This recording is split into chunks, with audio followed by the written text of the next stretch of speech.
여러분 혹시 유재석 씨를 아시나요? 유재석 씨는 제가 막 더듬네요. 대한민국의 코미디언이면서 MC면서 방송인입니다. 그렇죠? 여러분들은 잘 모르시지만 적어도 저는 밴쿠버에 있는 친려교 목사님들 사이에서 제2의 유재석으로 통하고 있습니다. 할렐루야. 그런데 시청자들의 인기를 한몸에 받으면서 그가 남겼던 말을 어떻게 어록으로 남겼습니다. 예를 들면 그렇습니다. 입술에 30초가 가슴에 30년 된다. 이게 무슨 말입니까? 때려서 상처 내는 것보다 말로 다 상처 주는 것이 훨씬 더 아프고 오래 간다는 거죠. 입술로 30초밖에 말을 안 한 것 같지만 잘못 얻어맞은 사람들은 가슴에 30년 동안 묻고서 자신이 80세가 넘은 할아버지임에도 불구하고 어렸을 때 엄마에게 들었던 그 칼날 같은 그 말 때문에 눈물을 흘리는 할아버지를 제가 본 적이 있어요. 할아버지가 어렸을 때 엄마에게 받았던 그 상처 때문에. 뻔한 이야기보다 뻔한 이야기를 해라. 저는 이 젊은이들 보게 되면서 저 여러분들이 유머를 좀 개발하기를 소망합니다. 재미없는 사람 되지 말고 뻔한 사람 되지 말고 뻔한 사람이 되기를 소망합니다. 할렐루야. 여러분 옆에서 누군가가 이렇게 뻔한 얘기를 했을 때 이렇게 뭐라고 하기도 하잖아요. 그렇지만 상관하지 마세요. 그런 사람 상관하지 마세요. 그래도 성실하게 뻔한 이야기를 하십시오. 넌센스를 하십시오. 할렐루야. 어떤 누구도 이 뻔한 스토리를 이야기를 싫어하는 사람은 없다는 거예요.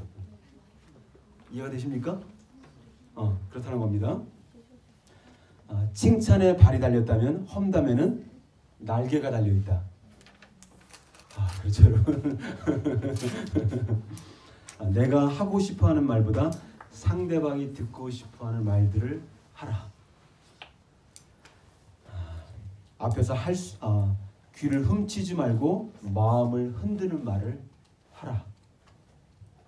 듣기만 좋은 말은 오래가지 못한다는 거죠. 앞에서 할 수 없는 말은 상대방이 없는 뒤에서도 말하지 마라. 사람들 앞에서 할 수 있는 이야기라면 그렇죠? 뒤에서만 할 수 있는 이야기를 하지 말고 앞에서 할 수 있는 이야기를 뒤에서도 하라는 거죠. 그렇죠 여러분? 제가 지금 말한 것들의 여러분 공통점이 무엇일까요? 우리가 몇 마디 안 하는 것 같지만 여러분 말의 소리는 사라진 것 같지만 여전히 말의 영향력과 말의 파동과 말의 파급력은 계속 살아서 맴돌고 역사하고 힘을 발휘하고 있다는 거예요. 그래서 정말 말에는 권세가 있다는 것을 우리에게 보여주고 있습니다. 참 신기한 것은 지구상에 거주하고 있는 모든 동식물들 많잖아요. 그렇죠 여러분? 근데 그 중에 오직 사람만이 말할 수 있는 기능을 가지고 있다는 거예요. 한번 또 말해보세요. 말할 수 있는 어떤 다른 생명체가 있는지 한번 얘기해보세요. 원숭이요? 말하는 거 아니에요 여러분.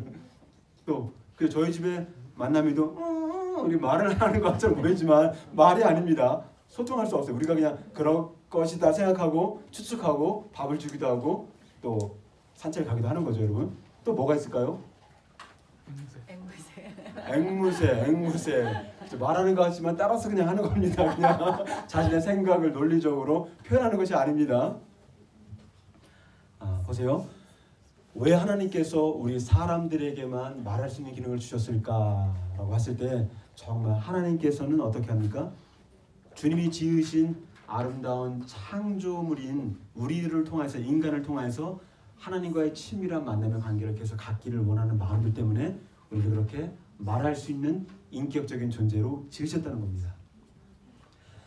오늘 성경을 보시면 잠언을 통하여서 잘 하시는 말씀이죠.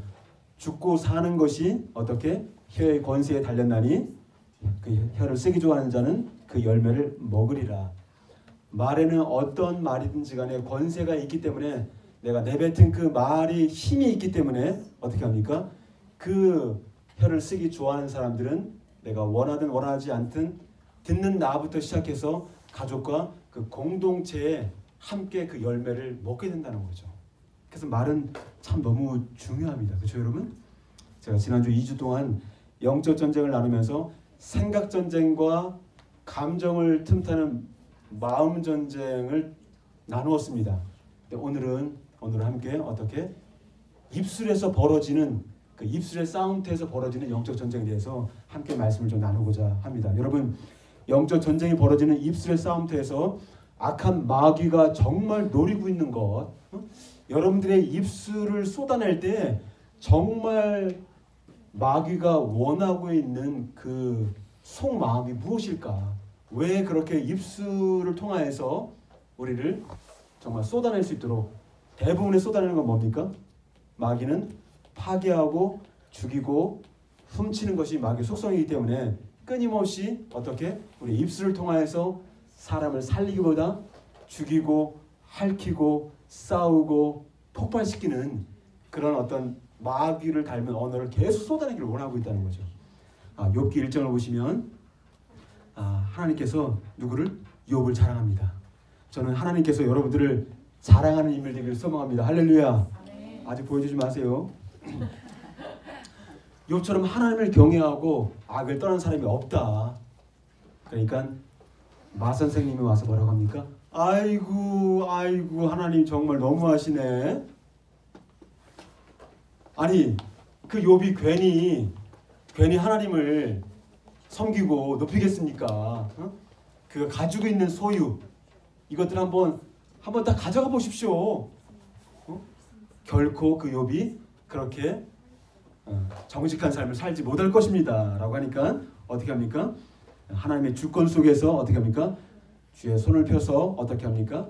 이제 사단에게 이제 주권을 주죠. 하나님의 주권 속에서 사단이 일을 하기 시작합니다. 그렇죠? 그러면 제일 먼저 종들의 죽임을 당합니다. 또 불이 내려서 양들이 죽임을 당합니다. 그리고 마지막으로 참 너무 가슴 아픈 일이죠. 자녀들이 죽임을 당합니다. 그렇죠? 정말 기가 막힌 일들이 한꺼번에 벌어지는 것을 볼 수가 있습니다. 그때 욥기 1장을 통하여서 우리에게 말씀하기를 1장 22절 같이 한번 읽겠습니다. 시작. 이 모든 일에 욥이 범죄하지 아니하고 하나님을 향하여 원망하지 아니하니. 욥기 2장 10절 후반절에 보니까 이 모든 일에 욥이 입술로 범죄하지 아니하리라. 따라서 사탄은 하나님의 자녀들을 통하여서 가장 노리는 것이 무엇이냐? 그것은 바로 하나님을 향하여서 원망하고 욕을 하고 어떻게 하는가? 하나님을 저주하게 만드는 것입니다. 이 작전에 누가 말려들었습니까? 그죠? 그렇게 거룩하고 그렇게 정직했던 욥의 아내가 말려들었습니다. 이런 현상들을 보게 되면서 욥의 아내가 뭐라고 합니까? 욥을 향하여서 하나님을 향하여 욕하고 저주하고 죽으라 라고 하면서 어떻게 합니까? 욥을 떠나가게 됩니다.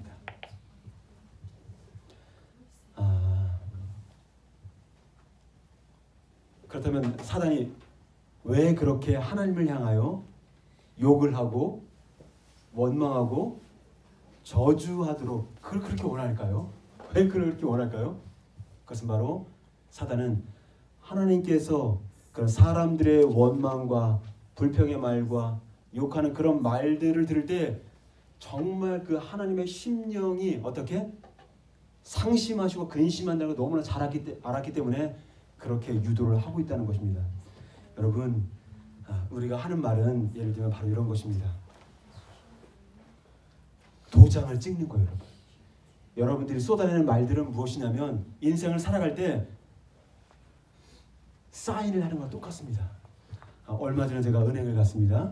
은행을 하는데 어떤 일이 있었냐면 이제 돈을 이제 빨리 현금화 시켜서 쓰려고 이제 부랴부랴 은행을 갔습니다. 그런데 딱 보여주면서 입금 시켜달라니까 그 텔레되는 분이 뭐라고 합니까? 입금할 수 없어요. 그러는 거예요 저한테. 그래서 so what? 왜 그러냐? 왜 입금이 안 되냐 했더니 사인이 안 됐다는 사인이. 여러분 체크를 써줄 때는 반드시 사인을 해서 주셔야 됩니다. 사인이 없으면 절대로 입금시킬 수가 없습니다. 그 돈이 아무리 큰 돈, 뭐 10,000불, 20,000불이라 할지라도 그 저기에 주인의 사인이 들어가 있지 않으면 그 체크는 유효하지 않은 것입니다. 마찬가지로 영적인 세계에서 여러분들의 마음과 생각 속에 들어있는 그것들을 입으로 내뱉는 순간, 입으로 쏟아내는 순간 어떻게 되는 겁니까? 현실적으로 확증을 시키는 것입니다. 때로는 저도 삶을 살아가다 보면 어떤 마음이 드냐면요, 저에게 낙심이 찾아올까 안 찾아올까요? 낙심이라는 놈이 찾아옵니다. 여러분, 제가 어떨 때 일어났을 때는 무기력감이 느껴질 때가 있어요. 아무것도 안 하고 싶을 때가 있어요. 특별히 목요일날 그 홈리스 미션 갈 때 안 가고 싶을 때가 있어. 제가 이상하게 무기력감이 찾아오는 거예요. 아무도 안 만나고 싶고, 어떨 때는. 응? 이해가 됩니까? 응? 그럴 때 제가 어떻게 합니까?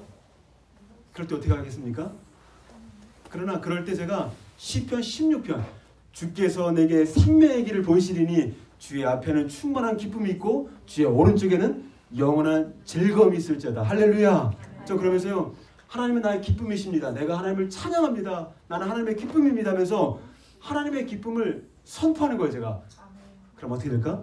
제가 말을 쏟아내는 순간 어떻게 내 안에 계시는 생명의 성령께서 어떻게 그 말을 가지고 어떻게 우리에게 있는 그런 무력감과 우울증의 마음들을 몰아내는 것입니다. 할렐루야. 그런데 우리가 하루 시작할 때 막 무기력감이 들고 또 슬픔의 마음이 들어오기도 하고 외로운 마음이 들어왔을 때, 그래, 나는 친구가 아무도 없어. 난 정말 무가치한 존재야. 나는 좀 우울하다. 나는 좀 슬프다. 내가 하는 건 아무것도 되는 일이 없어. 라고 해서 그 말을 싹 쏟아내잖아요, 여러분. 그러면 사단이 그 말을 가지고, 그 발판을 가지고 어떻게 그 말이 현실적으로 이루어질 수 있도록 어떻게 발판 삼아 우리의 마음을 어떻게 묶는 것입니다, 여러분. 전 그래서 참 우리의 말들이 얼마나 중요한가. 응? 아무리 여러분들이 은행 가서 많은 돈을 가지고 가서 체크를 가지고 가서 입금해 주십시오, 현금화 시켜 주십시오 라고 아무리 부탁해도 사인이 없으면 현금화 시킬 수 없어요, 여러분. 마찬가지로 여러분들 안에 있는 그 생각들, 얼마나 많은 생각들과 마음에 막 감정들이 오고 있겠습니까? 그랬을 때 그런 부정의 생각과 마음들을 내뱉는 순간 어떻게 사단은 틈을 타서 그것을 가지고 여러분들의 마음을 고착화시키고 강박하게 만드는 것입니다. 그래서 우리는 정말 감사한 마음이 드는 것이, 우리가 함께 통독을 같이 교회적으로 하고 있고 또 말씀을 묵상하는 프로그램들을 함께 운영하고 있는데 저는 참 감사해요. 왜 감사하냐면 아침에 일어나자마자 뭡니까? 무조건 이거 해야 된다는 생각이 있는 거죠, 저한테. 그러면 딴 생각이 들어오고 파고 들어오기 전에 하나님의 진리의 생각을 보고 묵상하고 읽어나갈 때 어떻게? 원수의 틈으로부터 우리는 승리할 수가 있는 것입니다. 할렐루야. 여러분들은 벼락치기 공부를 좋아하십니까? 아니면 천천히 준비하는 공부를 좋아하십니까? 나는 벼락치기 공부를 자주 하는 편이다. 한번 손 들어볼까요? 여러분들이 평상시에 예배드리고 말씀 묵상 생활하고 또 큐티 생활하는 거 천천히 공부하는 것입니다. 결정적인 순간에 여러분들이 위기가 있을 때, 여러분 세상은 만만치 않습니다. 세상 모든 풍파 너를 흔들어 약한 마음 의심하게 될 때 어떻게 하라고요? 주가 내려주신 복을 세워보라. 주가 내려주신 복을 세워보라. 여러분 세상은 결코 만만치 않아요. 지금은 우리가 부모님들과 함께 있으면서 뭔가 이렇게 온실 속에 있는 것 같지만 세상을 딱 나가는 순간 수많은 풍파들이 우리에게 밀려올 수 있다는 것입니다. 그랬을 때 어떻게? 천천히, 벼락치기 공부가 아니라 천천히 정말 평상시에 갈고 닦은 말씀의 검, 성령의 검이 있을 때 그런 생각들과 정말 이 입술에 대한 전쟁이 있을 때 우리는 승리하게 될 것입니다. 할렐루야. 네. 할렐루야. 네. 그렇다면 여러분, 그 다음으로 우리가 생명의 영이신 성령님께서는 진리의 말과 믿음의 말로 우리를 감동시키지만 마귀는 더러운 말과 원망 불평의 말을 통해서 철저하게 여러분들을 낙담시키는 것입니다. 그렇다면 영적 정전터인 입술의 싸움터에서 승리하는 길은 무엇일까요? 어떻게 우리가 입술의 싸움터에서 정말 승리한 인생을 살아갈 수 있을까요? 민수기 11장을 보시면 뭐가 나옵니까? 민수기 11장에 이스라엘 백성들이 등장합니다. 10계명을 받고 나서 어떤 일이 벌어지냐면 이제 정말 하나님의 강림이 있으면서 굉장히 사람들이 두려워합니다. 그러면서 3일이 지납니다. 근데 그 광야 길을 걷고 걸어도 뭐 나오지 않으니까 마음들이 많이 힘들었던 것 같습니다. 그때 어떻게 합니까? 이스라엘 백성들이 하나님의 강력한 임재하심을 3일 전에 경험했음에도 불구하고 광야 생활 3일째 백성들이 악한 말로 원망했다고 말씀합니다. 민수기 11장 1절 같이 한번 읽어봅시다. 시작. 여호와께서 들으시기에 백성이 악한 말로 여호와께서 들으시고 진노하사 여호와의 불을 그들 중에서 붙여서 진영 끝을 사르게 하시며. 여기서 반복되는 단어가 있는데 뭐가 반복되고 있어요, 여러분?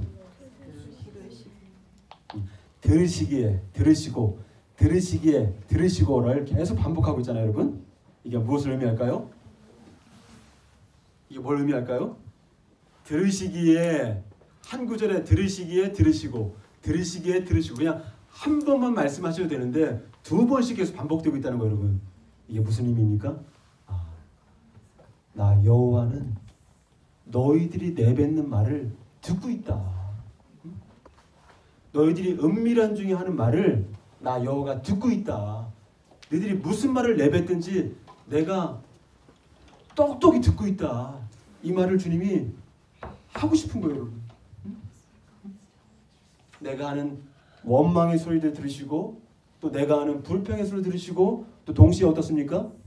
하나님은 내가 하는 감사의 말도 들으시고 위로의 말도 들으시고 심지어 기도의 신음소리도 들으시는 하나님이십니다. 할렐루야. 지난주 목요일 날에는요, 제가 아침에 조지 밀러 목사님, 제가 제 영적인 모델, 기도의 모델이 조지 밀러 목사님입니다. 나중에 501번 기도응답 받은 정경주 목사 삶을 마감하라 이런 책을 한번 써야 되지 않을까. 조지 밀러 책을 읽으면서 조지 밀러가 다른 무엇보다 고아원을 운영했잖아요, 여러분. 그렇죠? 그 고아원도 뭐 한두 명이 아니라 수십 명, 수백 명을 이렇게 운영했잖아요, 여러분. 근데 매일같이 하나님이 공급하시지 않고 매일같이 하나님이 이끌어주시지 않으면 고아원 아이들을 굶길 수밖에 없는 거예요. 얼마나 절박했을까. 그리고 정말 먹어야 될 것뿐만이 아니라 겨울이 되면 어떻습니까? 연료비가 얼마나 많이 나와요, 여러분. 그렇죠? 가스비도 나오고 많이 나올 텐데 그런 모든 자금들을 다 이렇게 충족을 시켜야 되는데 이 조지 밀러 목사님이 한 가지 원칙이 바로 무엇이냐면 나는 내가 필요한 것들을 절대로 사람들에게 말하지 않냐고 어떻게? 하나님께만 말한다. 그걸 읽으면 제가 그래도 필요할 때 사람한테 얘기할 수 있죠. 좀 아시지요? 얼마나 마음이 이렇게 절박했겠습니까? 그런데 그때 조지 밀러 목사님이 많은 기도의 응답을 받는 것들 중에서 오늘은 정말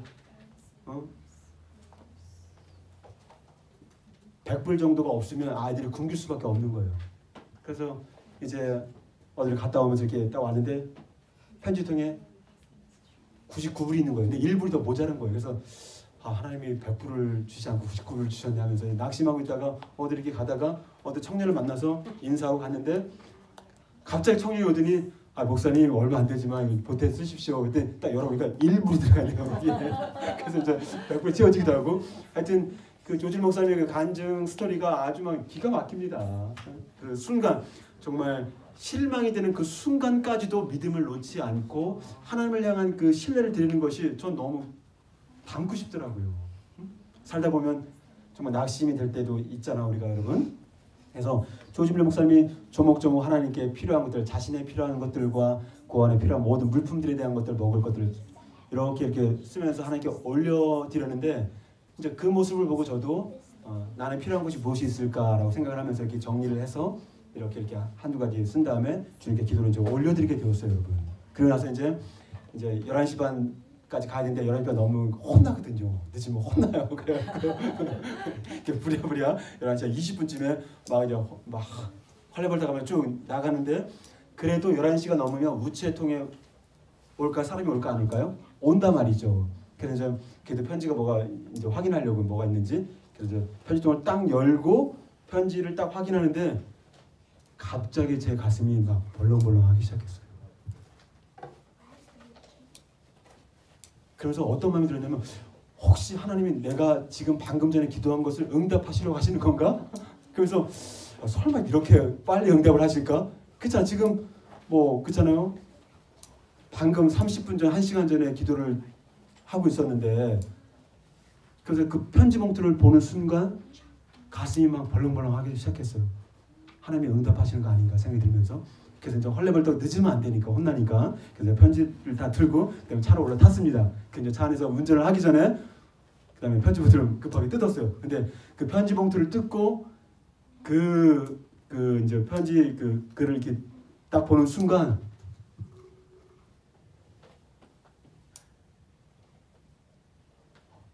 제가 깜짝 놀랐어요. 왜 깜짝 놀랐냐면요. 하나님이 너무 가까이 계신다. 우리는 하나님이 우리와 항상 함께 하신다고 이렇게 고백하고 하나님 함께 하시니 감사합니다 이렇게 고백하잖아요. 근데 그 순간 내가 고백했던 기도를 들으시고 이렇게 빠른 시간 내에 응답하시는 그분의 어떤 마음이 딱 들어오면서 하나님이 너무 가까이 계시다. 이런 마음이 들었어. 목사가 이런 말 하는 게 좀 이상하죠, 여러분. 하나님이 너무 가까이 계신 것 같다고. 응? 하나님의 임재 여러분 경험해보세요. 여러분 두렵습니다. 저는 하나님 보여달라는 기도를 했다가 죽을 뻔했어요, 여러분. 저는 절대 하나님 보여달라는 얘기 하지 않습니다. 얼마나 두려운지 몰라요. 근데 그 순간 하나님이 너무 가까이 있는 것이 느껴져서 너무 두려웠어요. 그 주님. 그리고 순간 어떤 마음이 드는지 아세요, 여러분? 내가 아무 말이나 함부로 해서는 안 되겠다. 이 말에 대한 절제가 확 생기더라고. 누가 그 순간 뭐라고 말한 게 아니에요, 여러분. 근데 그것을 경험하는 순간 내가 함부로 말해서는 안 되겠다. 그리고 정말 내가 절제해서 이야기해야 되겠다. 그때 정말 주님께 기도할 때도 어떨 때 너무나 편하게 얘기를 했는데 이게 막 그냥 막 말하는 게 금방 확 이렇게 응답이 되는 순간이 되니까 정말 주님 앞에서 가만히 잠잠할지어다. 이것이 이해가 되는 거 있죠. 함부로 창조주 앞에 내가 주님과의 친밀한 관계 속에 대화를 하는 건 너무 소중한데 가만히 있으라고 했을 때 왜 가만히 있으라고 하지 했는데 그게 이해가 되는 거예요. 정말 생각하고 정리하고 절제된 가운데 정말 하나님을 정말 의뢰해야 되겠다. 이런 마음이 정말 들었고요. 하나님께서 너무 가까이에서 내 말과 내 기도를 듣고 계시다는 그 확신이 들면서 말에 대한 절제가 확 생겨서 제가 경험하게 되었습니다. 마태복음 12장 36절을 같이 한번 읽겠습니다. 시작. 내가 너희에게 이르노니 사람이 무슨 무익한 말을 하든지 심판날에 대하여 내 말로 의롭다함을 받고 내 말로 정죄함을 받으리라. 여기서 무익한 말들은 사람에게 아픔을 주는 상처의 말뿐만이 아니라 무심코 내뱉은 한마디 그 사소한 말. 나는 정말 무심코 얘기했지만 그 무심코 이야기한 그 이야기가 어떤 다른 사람들 가슴에 30년을 담아둘 수가 있어요, 여러분. 좋은 의미에서 30년 담아두고 있다면 너무나 아름답겠죠. 그러나 좀 아픔과 상처가 어울려져 있는 가운데 담고 있다면 얼마나 정말 아픔이 되겠습니까, 여러분?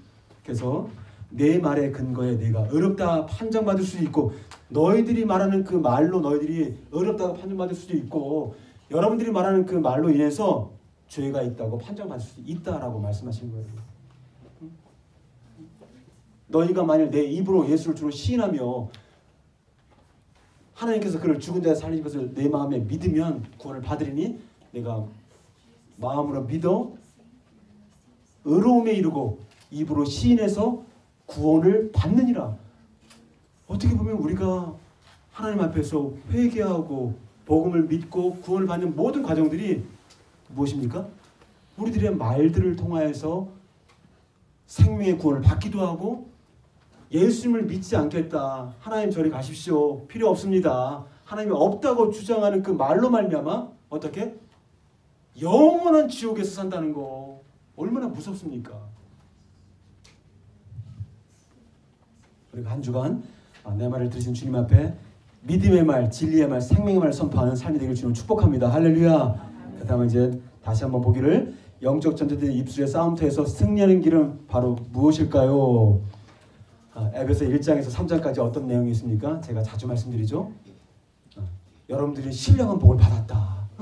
여러분 자꾸 달라는 기도만 하지 마시고 이제 받은 것을 누리십시오. 신령한 복, 구원의 복 주셨고 자녀되는 복 주셨고 죄사함의 복을 주셨고 평강의 복을 주셨고 은혜의 복을 주셨고 또 뭘 주셨습니까? 한번 생각해 보십시오.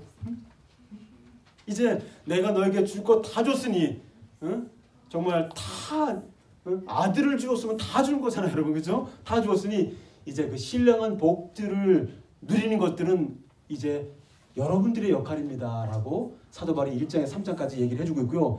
에베소 4장에서는 어떻게 얘기하고 있습니까? 거기서는 이제는 여러분들이 그 신령한 복을 누릴 수 있는 비결은 바로 무엇이냐면 더 이상 하나님 없이 살았던 옛사람의 사고방식으로 누릴 수가 없고 어떻게? 새롭게 된 새 사람의 생활 방식으로만이 하나님의 신령한 복을 누리는 인생을 살 수 있다라고 하면서 에베소 4장 25절 후반부부터 오늘 본문을 읽었던 5장에 이르기까지 어떻게 말씀합니까?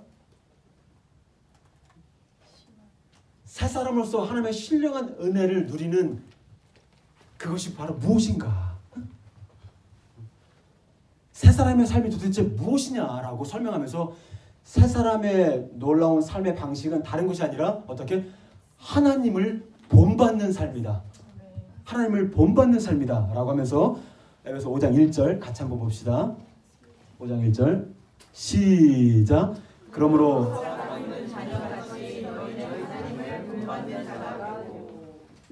여기 보니까 어떻게 합니까?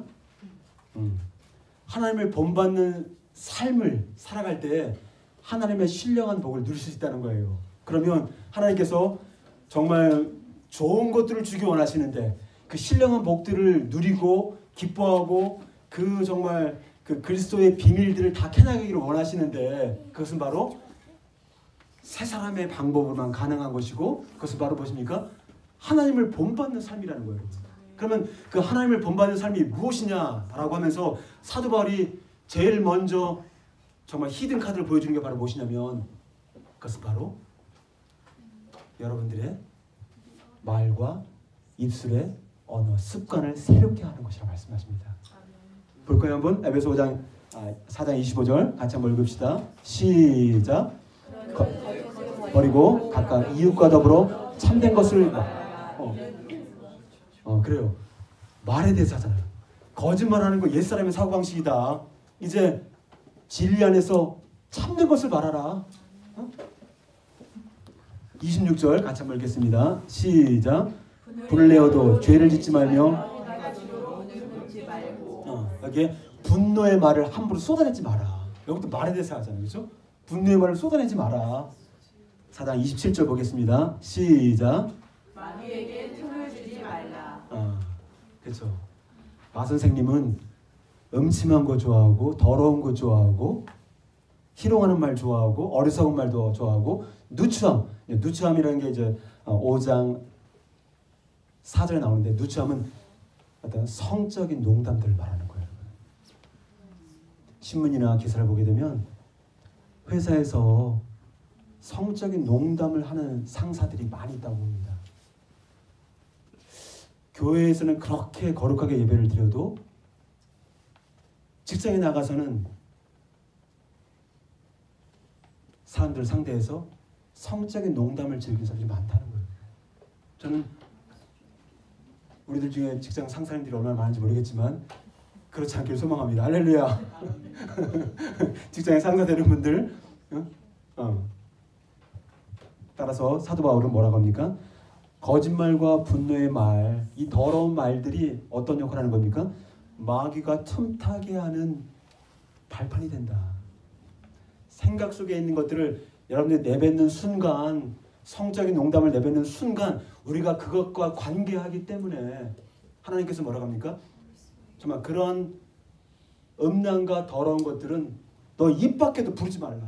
왜냐하면 우리가 말을 하는 순간 그것과 관계한다는 거예요. 이해가 됩니까? 그만큼 하나님께서 이 에베소 교회를 향하여서 거룩을 향한 열망들을 우리에게 쏟아붓는 것을 우리가 볼 수가 있습니다. 4장 30절 같이 한번 볼까요? 시작. 성령을 근심하게 하지 말라. 이렇게 더러운 말, 거짓의 말, 희롱의 말, 어리석은 말들을 해나갈 때 어떻게 내 안에 계신 성령께서 심히 근심하고 있다. 그래서 우리 속사람을 세우는 것이 아니라 속사람을 낙담시키고 만다는 거죠. 그렇다면 이러한 더러운 말로부터 우리가 정말 이것을 벗어버리는 적극적인 방법은 무엇일까 한번 생각해 봅시다, 여러분. 그래서 5장 3절 같이 한번 읽겠습니다. 5장 3절 시작. 음행과 온갖 더러운 것과 탐욕은 너희 중에서 부르지 말라. 이는 성도에게 마땅한 바니라. 그 다음 4절도 같이 봅니다. 시작. 누추함과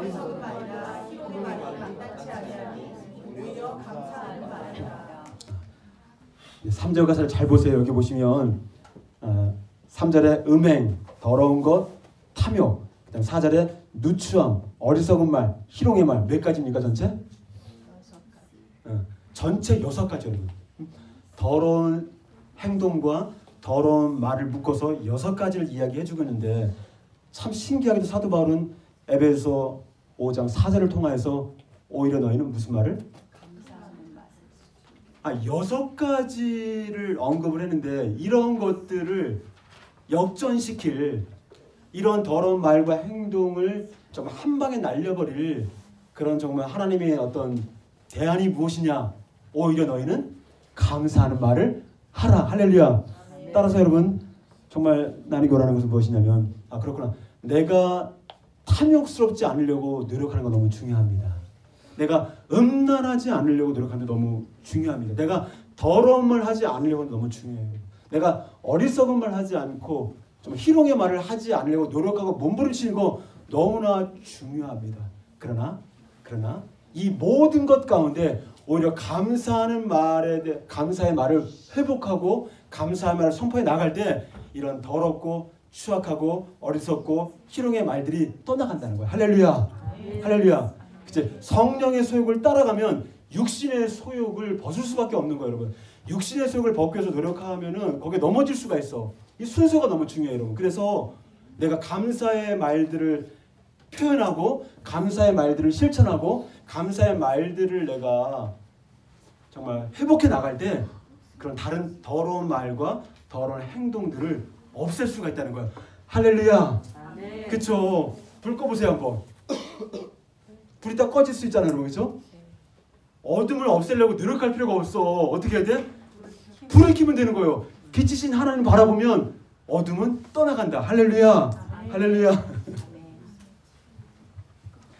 여러분 저는요 과거에 청소년 사역을 하게 되면서 한 10년 정도 했었잖아요, 여러분.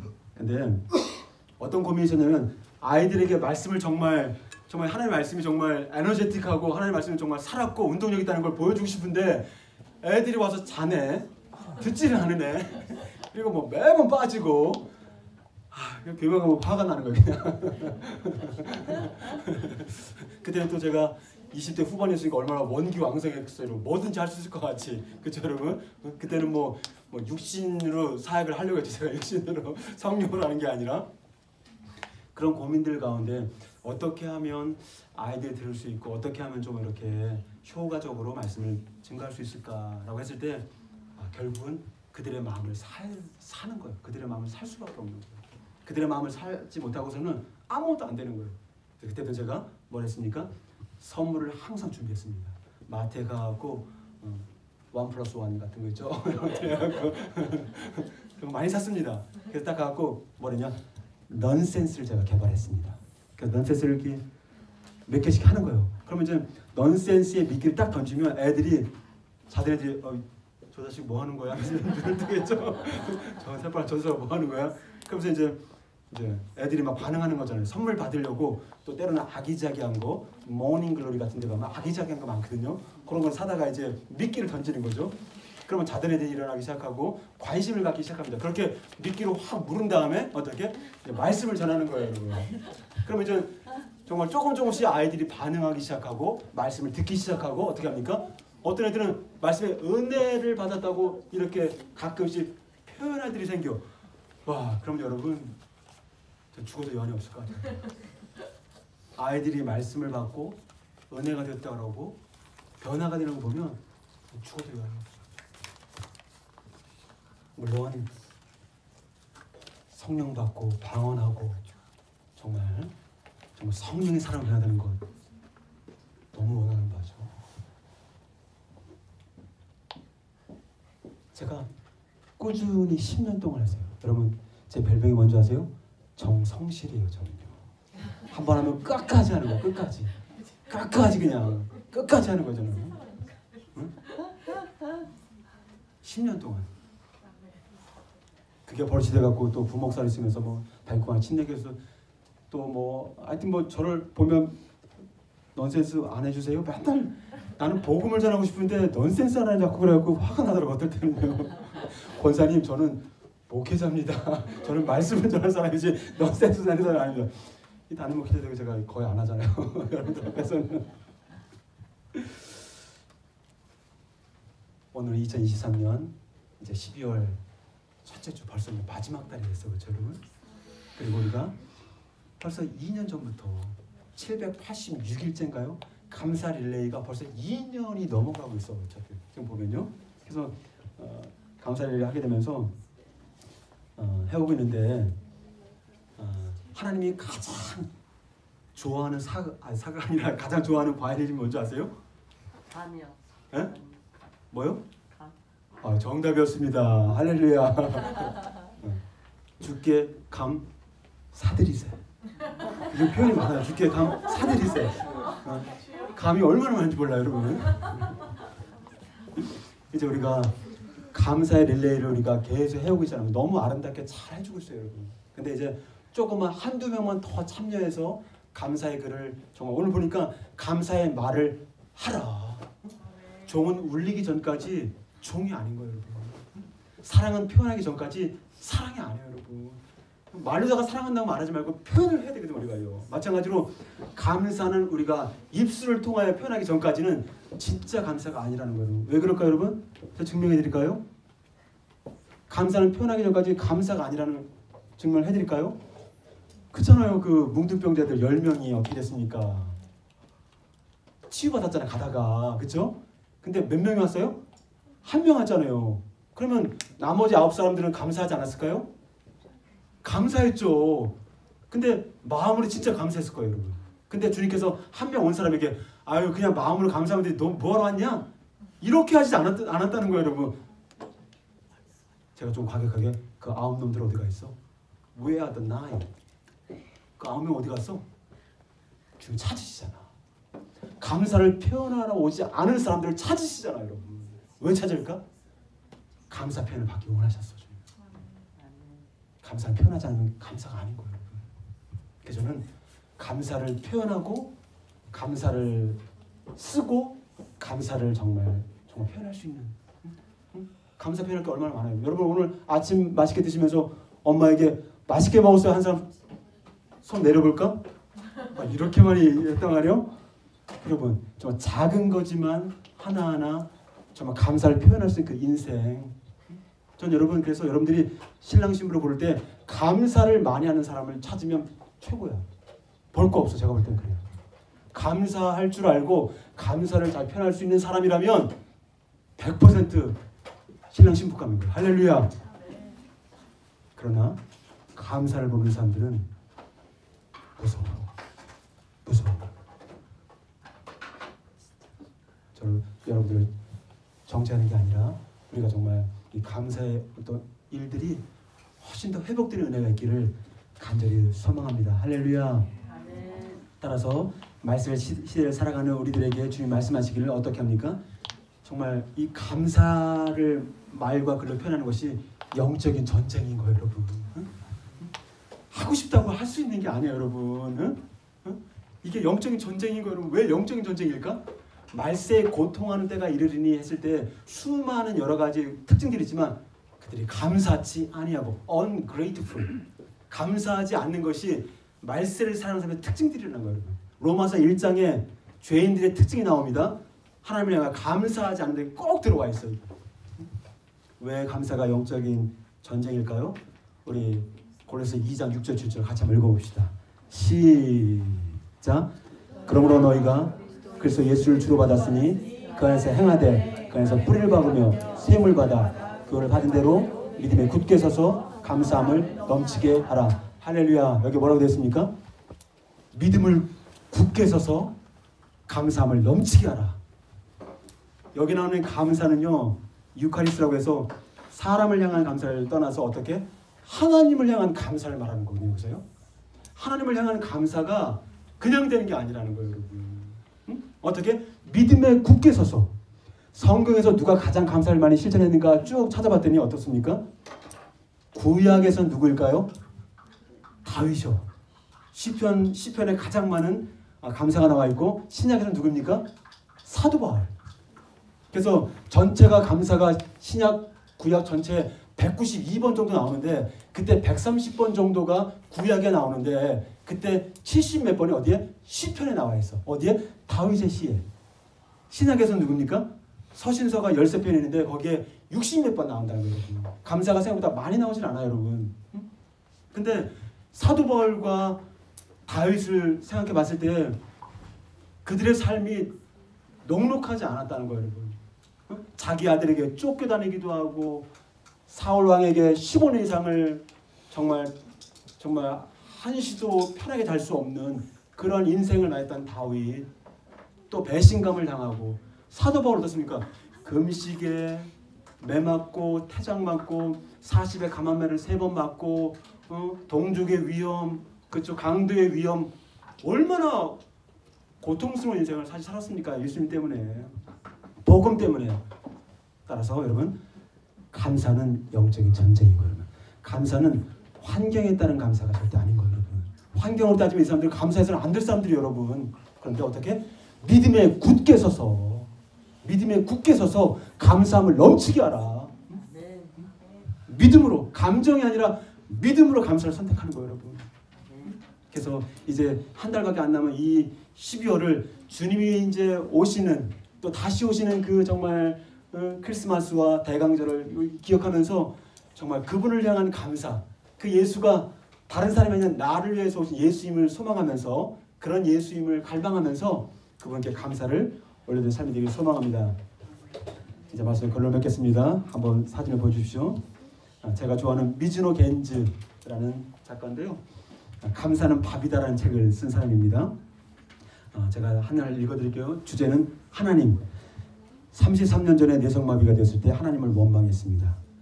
그것이 그리스도의 사랑에 닿기 위해서라는 것을 알고 감사와 기쁨으로 변했습니다. 그다음 주제, 말씀. 하나님, 오늘도 말씀해 주세요. 단 한마디뿐이어도 좋습니다. 내 마음은 작아서 많이 주셔도 넘쳐버리니까 아까우니까요. 아우 진짜 뇌성마비가 아니고서는 쓸 수 없는, 정말 정상적인 사람으로서는 절대로 생각해 볼 수 없는 그런 감사를 드리고 있잖아요, 여러분. 미즈노 겐지는 초등학교 4학년 11살 때에 예기치 않게 뇌성마비에 걸리게 되었는데요. 그로부터 4년 뒤에 15살에 어떻게 시골 농촌에 전도하러 왔던 목사님을 만나게 되면서 예수님을 소개받습니다, 복음을. 그리고 바로 예수 믿는 것이 아니라 어떻게 성경을 한 권 받습니다. 그리고 성경을 읽으면서 미즈노 겐지가 자살을 얼마나 시도해보려고 하는지 모르겠어요. 근데 그때 미즈노 겐지가 어떻게 합니까? 성경을 읽으면서 왜 내가 이 땅에 존재해야 되는가, 그 이유를 발견하게 되었어. 할렐루야. 할렐루야. 이 미즈노 겐지가 그러면서 예수를 영접합니다. 그리고 그가 표현할 수 있는 건 딱 2가지밖에 없는데, 얼굴에 미소를 짓는 거. 한번 미소 한번 쳐볼까요? 미소를 쳐봐요 한번. 그거 한 가지 할 수 있고, 또 한 가지는 눈 깜빡깜빡하는 거. 그래서 눈을 깜빡깜빡하면 일본의 알파벳을 하나하나씩 하면서 엄마가 그것을 눈 깜빡깜빡 3번 했으니까 미음이다, 눈 2번 깜빡했으니까 아다, 이렇게 해서 그렇게 시를 쓴 거예요, 여러분. 그것도 무려 4권이나 썼어. 4권이나. 할렐루야, 할렐루야. 그리고 그는 소소한 일상의 삶을 통해서 어떻게 합니까? 가족들과 하나님 그리고 사람들에 대한 감사와 기쁨을 표현해 주는 글을 썼던 것입니다. 정말 하나님의 일하심이 정말 놀라운데요. 왜냐하면 이 미즈노 겐즈가 뇌성마비의 사람이었지만 어떻게? 일본 사람들에게 가장 많이 예수님을 소개한 사람이라고 소개하고 있습니다. 할렐루야. 이 책을 펴보기 위해 저는 건드릴 때마다 마음이 두근거립니다. 이번엔 내가 볼 수 없었고 내가 생각지 못했던 어떤 감사를 표현하는지 기대가 되기 때문입니다. 아울러 저는 미즈노 겐즈의 시를 읽으며 더 하나님께 감사 기도를 올려드리는 시간을 좀 가지게 됩니다. 이번 한 주도 입술의 전쟁터에서 내 말과 내 귀를 들으시는 하나님을 기억하면서 그 하나님 앞에 어떻게 믿음에 굳게 서서 감사를 표현하는 생명의 삶 되시기를 주로 축복합니다.